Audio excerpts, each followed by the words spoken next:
Story 1. Bill Bryson's A Short History of Nearly Everything is a fascinating read for anyone interested in science. Whether you choose to read it or listen to the audiobook, both formats are highly enjoyable. Story 2. The Long Walk by Stephen King is a short and quick read, but it is so intense and well written that it makes my whole body ache in sympathy for the characters. Story 3.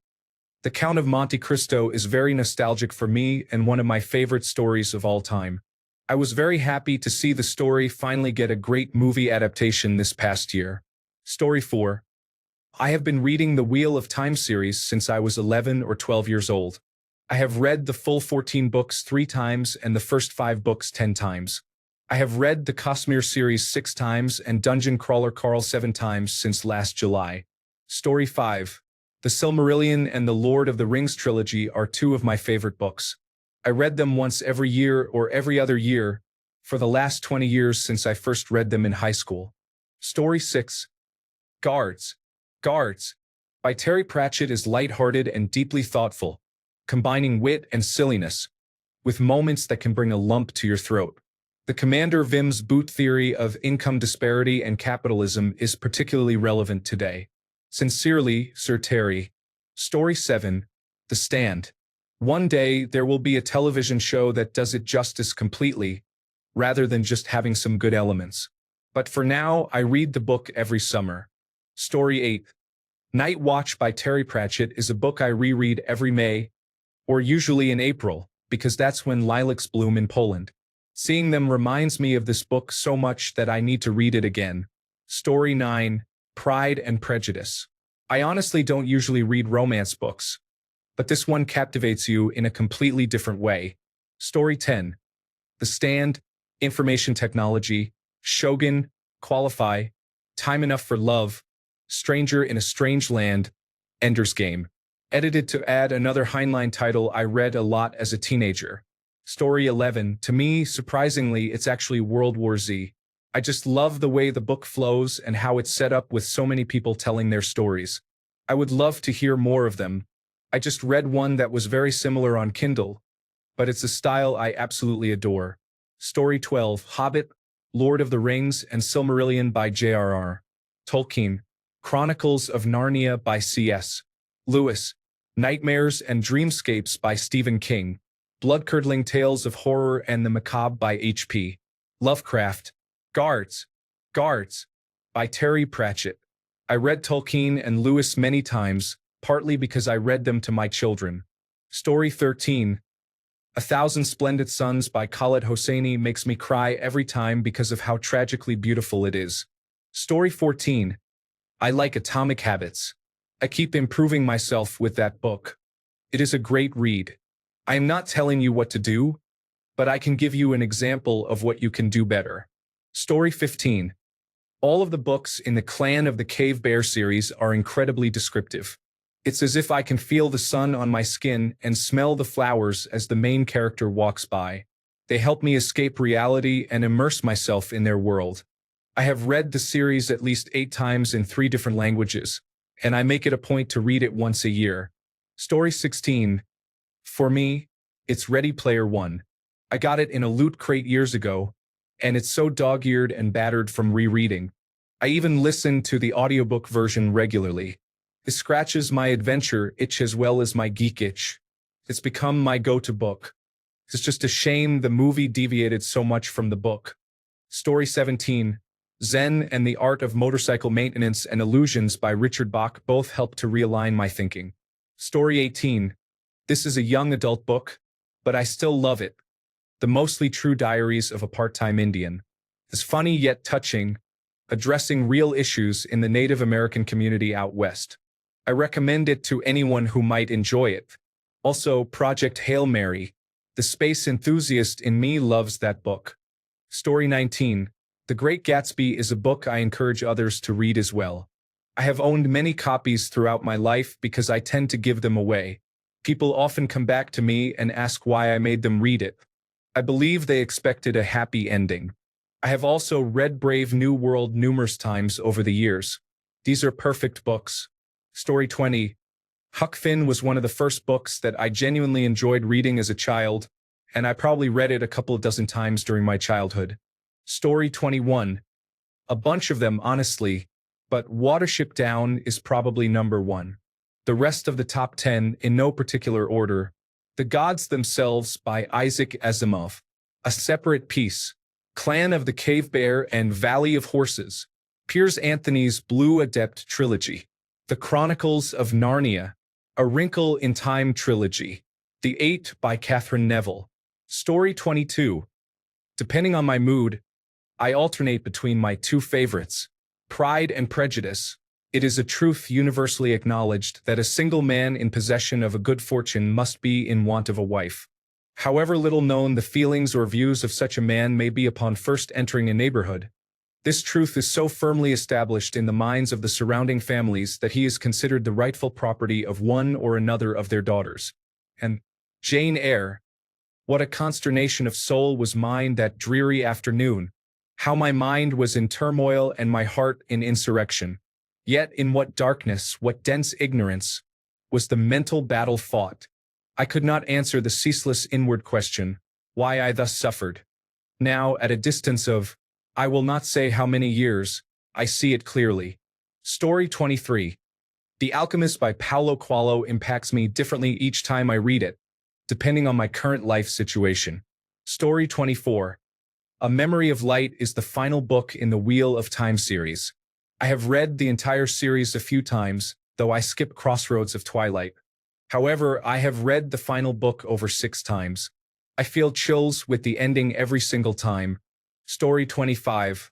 Of Mice and Men is the book I read most often. However, Good Omens, Treason by Orson Scott Card, and Dune are also revisited frequently. Story 26. I have read the Dark Tower series 4 to 5 times now from start to finish. Each time I reach the end, I read Stephen King's warning and then continue on past it. Story 27. I have read The Hobbit countless times. I have read all of Louis L'Amour's books multiple times. Hatchet by Gary Paulson is another favorite. Robert Heinlein's juvenile books are some of my favorites, and I count Starship Troopers among them. Story 28. My Side of the Mountain by Jean George is a book I discovered when I was 11. I read it countless times until it went to the charity shop about 20 years later. Story 29. First Law Trilogy, essentially the entire Abercrombie universe. Name of the Wind, Shantaram. Red Rising. Story 30. Dealing with Dragons is a series about a princess who, like all other princesses, is supposed to be sent off to a dragon to be rescued by a prince for their happily ever after. However, the main character does not want this for herself, so she aligns with the dragons and goes on great adventures. It was the catalyst that made me believe there was more than the typical dream, and I made my own way. My husband bought me the trilogy as a wedding present. They are my most prized possessions. Story 31. Where the Red Fern Grows by Wilson Rawls. To Kill a Mockingbird by Harper Lee.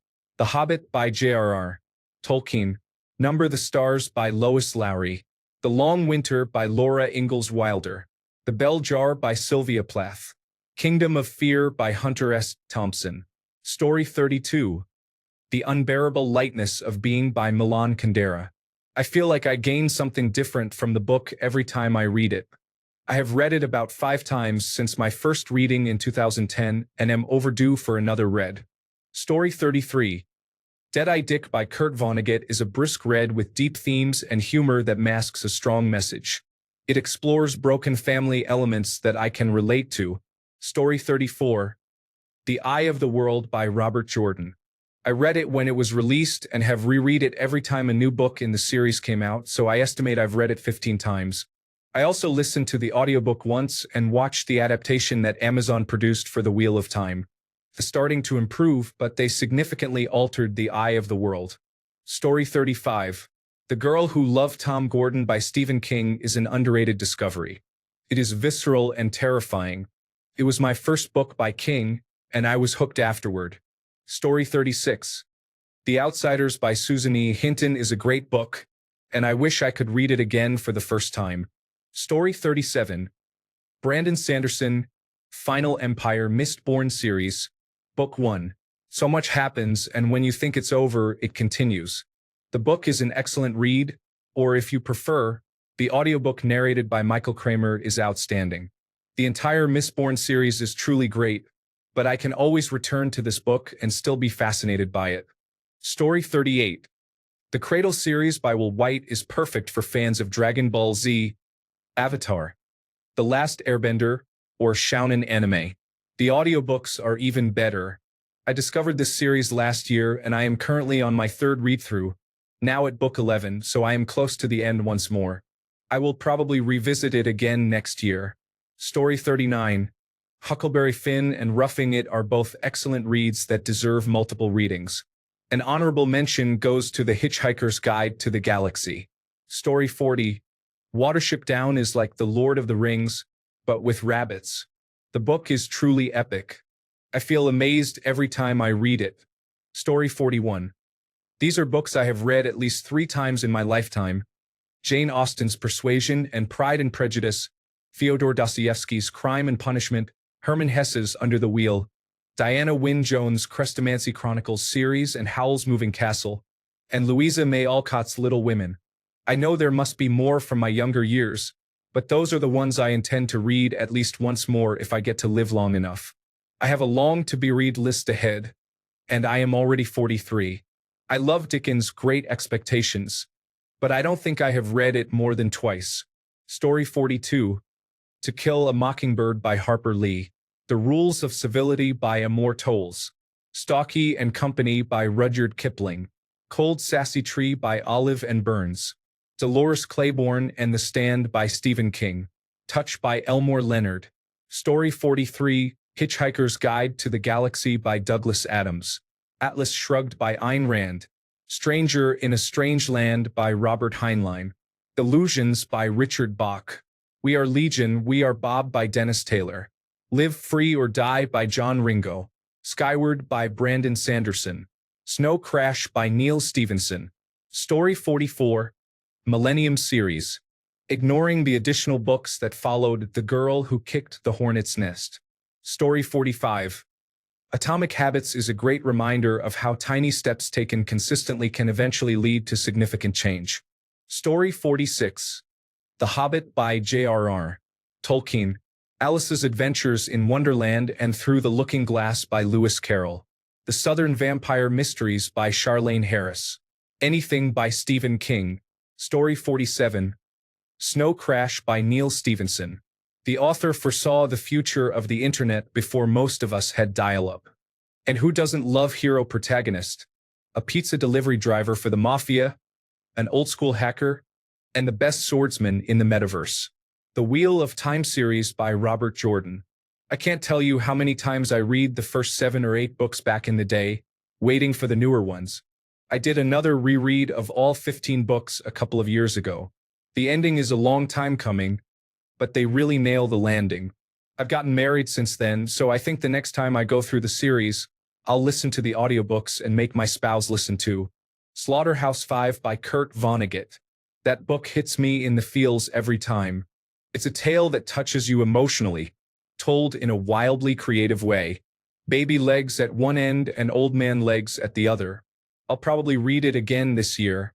Story 48. A Scanner Darkly. Use of Weapons. Exocion. Surface Detail. Consider Phlebas. Cryptonomicon. Neuromancer. Not every year but more than 3 times for each. Story 49. Dune is a must-read because it is exceptionally good. The last 2 books are somewhat speculative.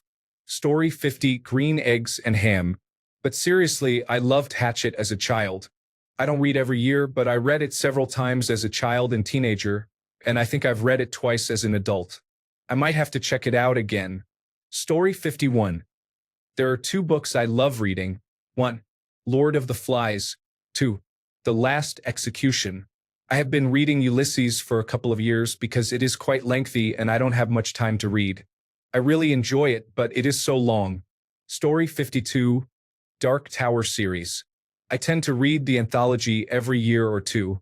If I'm busy that year, I'll listen to the audiobooks while completing tasks. Story 53. The Clan of the Cave Bear and the rest of the series. I read it for the first time when I was 15 and at least once a year since. I am now 43. Story 54. The Silmarillion by J.R.R. Tolkien. Just finished my 5th read. Stories of Your Life and Others by Ted Chiang, 4 times. Alias Grace by Margaret Atwood, 4 times. The Road by Cormac McCarthy, yearly. The Plague by Albert Camus, yearly. I need to read happier books. Story 55. Cryptonomicon by Neil Stevenson. The Peripheral by William Gibson. The Murderbot Diaries by Martha Wells. Story 56. The Martian by Andy Weir exceeded my expectations. It has become one of my preferred books for when I am feeling uninspired or need a break from lengthy book series. Story 57. Boy's Life by Robert McCammon. I read it at least once a year. Different Seasons by Stephen King, my personal favorite Stephen King short story collection, contains source material for The Shawshank Redemption, Stand By Me, and Apt Pupil. Shadow of the Wind by Carlos Ruiz Zafón. Story 58. Beyond the Trees by Darren Burton is a debut book that deeply affected me. I experienced a wide range of emotions while reading it. It prompted me to reflect on the nature of selfishness and the various ways to grieve. It's a challenging read, but it is well worth the effort. Story 59. In Pale Moonlight, Nicky Girard was the last book I read twice. For Les Miserables, I needed a few attempts to finish it. Story 60. The Tombs of Atwan and the Left Hand of Darkness by Ursula K. Le Guin feel good to me for some reason. Story 61. For fiction, the Deptford Trilogy and The Blind Assassin are the 2 I have read the most in my lifetime. Story 62. I've never finished a book more than once. I would try to reread some of my favorite books, but I just never finish them again or even get halfway through. Story 63. The House of the Scorpion. I picked it up at the Scholastic Book Fair when I was 10, around 2002, and it is excellent. It is a fast read, but felt like a big book to me. The story features mature themes, great writing, and well-developed characters. It is a perfect piece of literature all around. I have read it about 6 times. I often take it on trips because I know I will finish it by the time we leave. The binding is completely destroyed. Story 64. The Club Dumas by Arturo Pérez Reverte features a middle-aged, almost alcoholic book sleuth, a healthy dose of the occult, and some elements of Sherlock Holmes. What's not to love?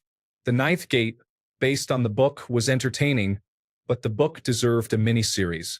Half of the plot was cut out for the film, and the storyline suffered as a result. Story 65. The Discovery of Heaven by Harry Mulisch and The Lord of the Rings are 2 books I have read at least 3 times. I have also read several James Bond novels multiple times.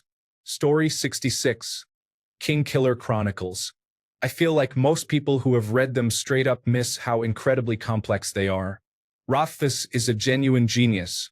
Story 67. I have read On the Road by Jack Kerouac probably 7 times. Slaughterhouse-Five and Breakfast of Champions are the ones everyone talks about the most, but Kurt Vonnegut's Sirens of Titan gets better every time I read it. Story 68. The Westing Game by Ellen Raskin was first read when I was in 4th grade in 1988 or 1989. Every time I reread it, I discover something new. That is phenomenal writing, especially for a book aimed at 11-year-olds. Story 69.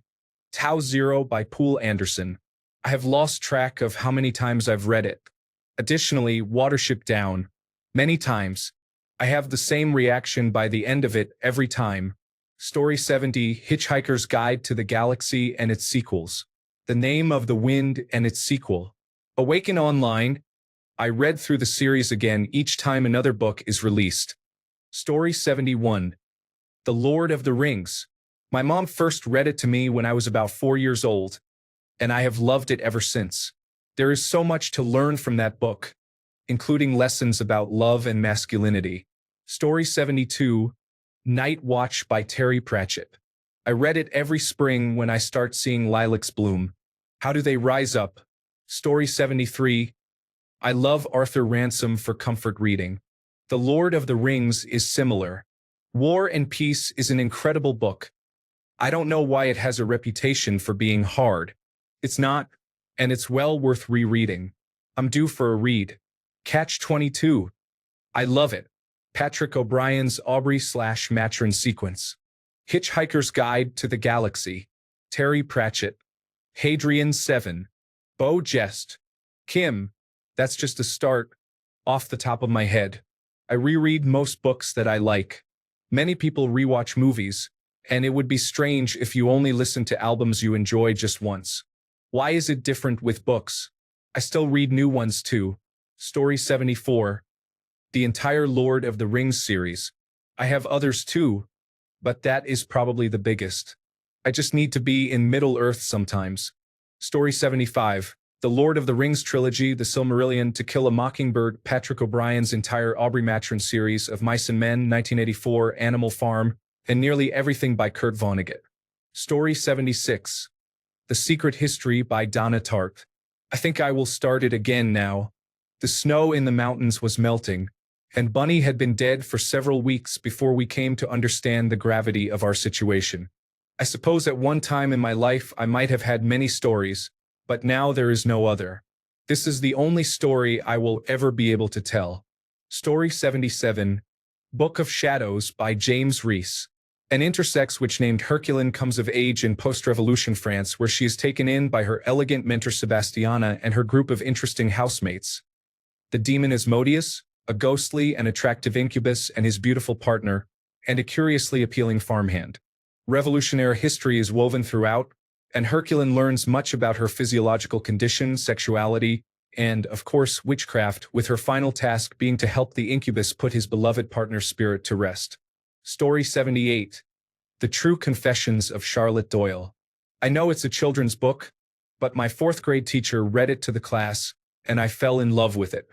My favorite aunt bought it for me the summer after fourth grade, and I've read it at least once a year every year since then.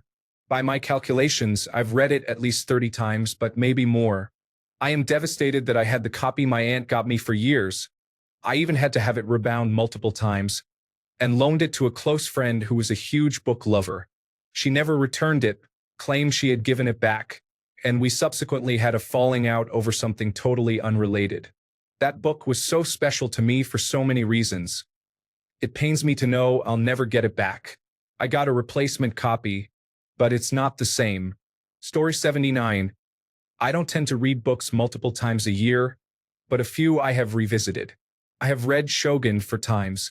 I have read the Lord of the Rings trilogy, Dune, and all 5 parts of The Hitchhiker's Guide to the Galaxy several times, along with the first few books of The Wheel of Time. Right now, I am reading the Foundation series for the first time and am having a great experience. Story 80. There are so many it's hard to say. The Lord of the Rings, I have read at least a dozen times. Certain books by Jack London, Charles Dickens, and Mark Twain I could reread at any time. I especially enjoy the entire Discworld series by Terry Pratchett. I am always reading a Pratchett novel no matter what else I'm reading. I just finished Guards for probably the 30th time. Why? Because sometimes the craft of the writing is so impressive in its own right that the story itself becomes secondary. To be fair, a lot of his humor always makes me laugh. Story 81. I'm with the Band, by Pamela Des Barres, is both hilarious and self-deprecating, filled with captivating stories from the golden era of 1960s and 1970s rock and roll. This is not a ghost-written tell-all. This woman knows how to tell a story. While it details her relationships, both sexual and otherwise, with various rock legends, it is equally a narrative of a California girl coming of age as the world transitioned from the black and white 1950s to the psychedelic, Technicolor 1960s, to paraphrase her description. Story 82. The Old Man and the Boy Robert Ruark. Kim Rudyard Kipling. Zen and the Art of Motorcycle Maintenance Robert Pirsig. As I walked out one midsummer's morning Lori Lee. Pour me, Gil. Story 83. World Walk by Stephen Newman. In the mid-1980s, he spent 4 years walking around the world. It reminds me that on a global level, people are not so different and that most people are good. That has been my experience as well, having visited 58 countries. Story 84. Good Omens by Terry Pratchett and Neil Gaiman. The Shining by Stephen King. Valley of the Dolls by Jacqueline Suzanne. The Redbreast by Joe Nesbo. After Dark by Haruki Murakami, Trainspotting by Irvine Welsh, Invisible Monsters by Chuck Palahniuk. Story 85, Guards, Guards, by Terry Pratchett is the only book I have read completely in a single day. I just couldn't pull myself away from it. If I find myself not reading for a while, I usually rely on Guards, Guards, to get me restarted. Story 86, The God Delusion. Mr. Dawkins made many insightful points in his book, which is fitting for an accomplished Oxford evolutionary biologist. Story 87. There is no book I would say I have read at least once a year.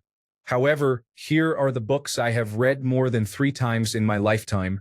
Humor, seriously. Why humor is a secret weapon in business and life. The Hitchhiker's Guide to the Galaxy. I have all 5 books of the trilogy in a single paperback. It is glorious. 1984. The Lord of the Rings trilogy. I have read The Fellowship of the Ring more than any other volume. Story 88. The Wind-Up Bird Chronicle is a book I have probably read a dozen times. It is a great one to start at this time of year because the story begins in April. If your house has an alley behind it, that's even better. The atmosphere is very immersive. Story 89. Tick-Tock by Dean Koontz. The Deals with Demons series by Stacia Stark. The In Death series by J.D. Robb. I'm a pretty voracious reader, so I read a lot of books, and sometimes I just want to come home to a comfort read. Thanks a bunch for sticking around till the end of the video. Remember to subscribe, and until next time, stay awesome and goodbye.